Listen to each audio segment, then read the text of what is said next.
What's up, y'all? You are listening to For the Artists, a podcast brought to you by Creative and Projects. And we are continuing our conversation with Bethany Rose, also known as B. Robert, but we'll get into that. So the last time we were talking, we had just ended with, she was going to the ball. She had quite the imagination. Yes, I did. Singing hero. You talked about all the people that believed in you. Yeah. Like your parents, your grandparents. Did you believe in yourself? Obviously you did, because did you have a drive? I think I did. I mean, I would say I believed in myself. Though I think the hard thing is like I wanted to study vocals, and I didn't really know how to go about that when I was younger. Mm-hmm. Like, where do we go to do that? And I think that was a big part of it. So I kind of just had to do it myself and be kind of like a self-taught singer, I guess. But the piano helped me a lot. It helped me to understand notes and scales and, I don't want to say diminished notes, but flats, sharps. So vocally, I could do a lot of that. But a lot of it was just studying some of the greatest vocalists, that I consider the greatest vocalists, until I could kind of do that. But, I think it was just my confidence.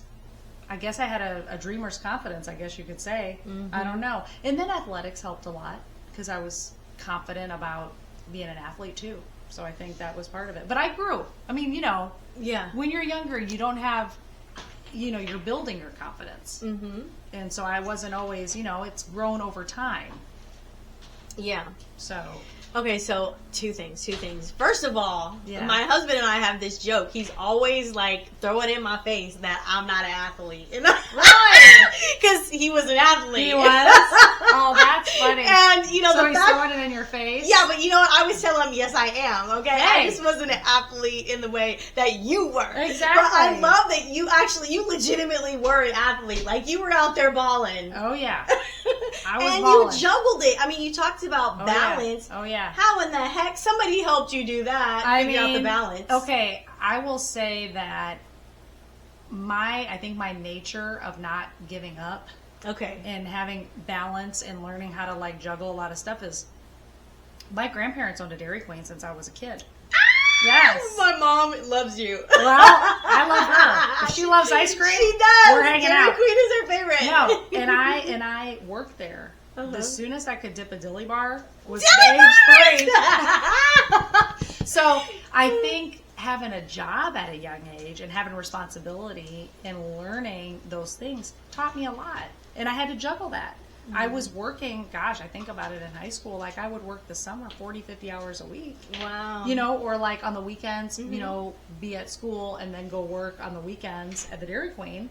And of course, we had perks of taking home ice cream, especially when it was winter and they had to shut down all the freezers. I was like, well, everybody's coming over to my house for some dilly bars. I have the app on my phone, by the way, Dairy Queen. I just wish that we were closer to more, because it's hard to find out here in LA. Yeah. But I think that just working hard and having a hard work ethic, and just that was just built into me, having to go study and then go play basketball and then work, has prepared me for what I've been doing for many years now. It's the hustle is real. Do you know what I'm saying? The hustle is real. It keeps you kind of going, you know what? I'm gonna strive. I'm gonna keep striving, because I look at it as anything's possible, and you just keep working hard and you can achieve those things. I look at it, my dream even in grade school was to play, or high school was to play Division I basketball. And I did. So nothing's impossible if you're willing to put the work in. You know what? You were the dreaming queen, okay? I am. You have all these names, Bethany Rose, B. Robert. Now you are the dreaming queen. Pretty much. They call me Queen B, okay? Queen B. And you earned that. You earned that. Wow. Okay. So at what point did it get hard for you? I mean, did it ever? Seriously? Yes. Yeah. Okay. I think... So after college, I moved around a lot. I finished actually my degree in Spain because I decided after getting injured with my lower back in basketball, I decided to kind of, let me try something else. Let me, because you have such a regimented career when you're playing a sport. So I went back to my hometown of Northern Iowa, and I just studied. For a year I studied. And then I finished my coursework in Spain because I just was like, I don't have anything holding me back. I don't have a rigid schedule. I'm going to go. So I went. When I got back, I moved to Houston, and because I wanted to be closer to Austin, where there's music, good music going on. And I ended up loving Houston. And so I would say what was hard, or what we'll say the hustle, is trying to pursue your dream while still being realistic, which is putting bread on your table and having a roof over your head and not, you make a lot of sacrifices when you have a dream because you put a lot of that extra time and money and effort into that dream while you're still trying to be realistic. So I always talk, like, when I tell people, it's like I work double or triple then because, I don't have a silver spoon. Yeah. I have to provide for myself and keep my dream going. But I feel like the moment you kind of lose hope in that, it's like, well, then you kind of lose hope in your purpose. You kind of feel like, okay, what am I doing these things for?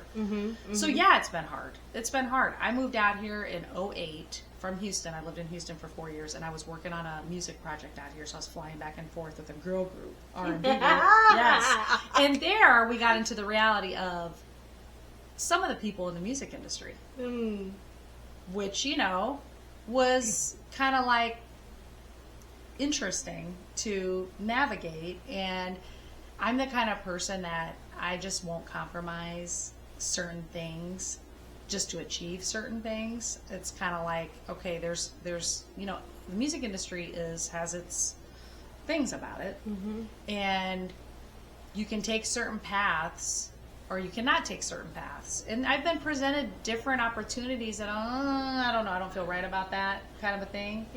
And I've had to say, okay, I'm going to go about it my own way. I'm going to have to make, a little diversion here. And it's not easy. I mean, I can tell you there's been it's been tough. It's been tough. People see certain things, and I'm sure a lot of vocalists, artists can relate to it, where you have your moments where it's like you're doing this and that and it's awesome.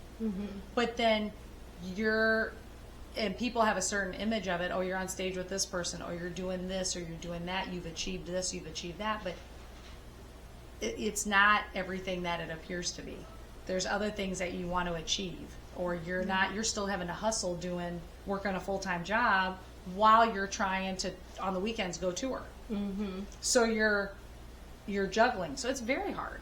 And I would always say this, and I remember when a guy told me this, one of my favorite singer-songwriters, Bob Schneider, that I've followed all over the United States. He's the one that took me to Austin, and I opened for him in Iowa, and that was amazing because I got a chance to open for him. He goes, I would never be in the music industry if I didn't, he's like, I just wouldn't choose to be in it. It's almost kind of like it chooses you. If it's just in your heart that much, it's like that's what you're called to do. It's kind of like you can't deny that. But I remember him telling me that, and he's an amazing musician and fine artist as well. So I always like that about him. Yeah. Okay. But it's not for somebody who's kind of, I think I want to be a singer. This industry is not for that. It's kind of like, is that what you want? Because it's a huge sacrifice to pursue it. Yeah. Are you a TV watcher?